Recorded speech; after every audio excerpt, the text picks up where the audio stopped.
Good morning guys. এখন আমরা একটা মুড়ি নিয়ে বসে পড়েছি মুড়ি খেতে। আমার মা বানাচ্ছে এখন মুড়িটা মাখানো হচ্ছে, আর এদিকে আমার দিদি আমাকে মুখ ভেঙচি দিল। তারপর মার কি হাসি, সকাল সকাল স্নান টান করে একদম সাজুগুজু করে ফেলেছে। এখানে আমার দিদি একটু হেসে দিল, আর এখানে আমার দিদি শাশুড়ি মানে আমার মামনি হয়, আর এখানে আমি কথা শুনে হা হা করে হাসছিলাম। আমার মা এখানে চাল ঢেলে নিচ্ছে। আজকে দুপুরে আমাদের মেনু হচ্ছে বিরিয়ানি। তো আমার দিদি তার জন্য এখানে মাংসগুলোকে ভালো করে ধুয়ে নিচ্ছে। আর আমার দিদি বলছে দেখো এখানে লেগ পিস দিচ্ছে। করতে করতে আমার দিদির মাংস ধোয়া হয়ে গেছে।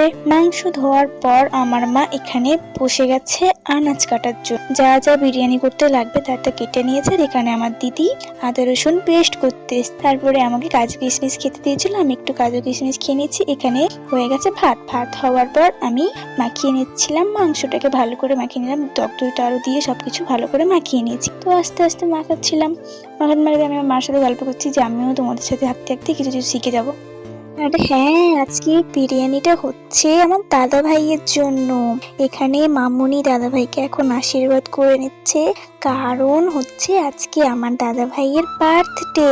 দাদা ভাইয়ের বার্থডের জন্য মামুনি এখন দাদা ভাইকে আশীর্বাদ করে নিচ্ছে।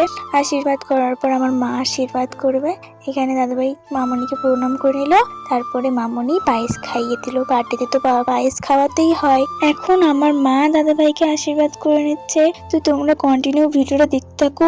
আর আমার ভিডিও তোমরা কোন জায়গা থেকে দেখছো সেটা অবশ্যই কমেন্ট করে জানিও। তোমরা যদি আমাকে না জানাও তাহলে আমি কি করে জানবো যে তোমরা কোন জায়গা থেকে আমার ভিডিওটা দেখছো? বলো তো, তোমরা তো বলোই না আমাকে কোন জায়গা থেকে দেখছো।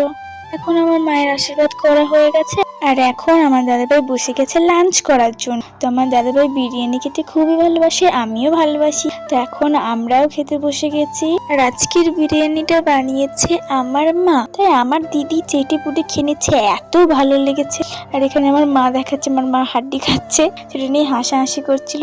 মামনি বলছে আমি কি বলবো জানি না, মানে কেমন হয়েছে মামনি সেটা বলতে পারছে না। আর এখানে আমিও আঙুল চেটে পুটে কিনলাম। তারপর একটু রেস্ট নেওয়ার পর এখন হচ্ছে দাদাভাইয়ের বার্থডে সেলিব্রেট। তখন আমার বাপি চলে এসেছিল। আমার বাপি কেক কাটিং হওয়ার কিছুক্ষণ আগেই বাড়িতে এসেছে। দাদাভাই এখন সবাইকে কেক খাইয়ে দিচ্ছে। আমার বাপিকেও কেক খাইয়ে দিল, তারপর দিদি ভাইকে কেক খাইয়ে দিল, আর এখন খাওয়াচ্ছে আমাকে। যেহেতু আমি দাদা ভাইয়ের বোনই হই, তো আমাকে তো কেক খাওয়াতেই হবে। ভিডিওটা কেমন লেগেছে কমেন্ট করে জানিও। Bye bye guys.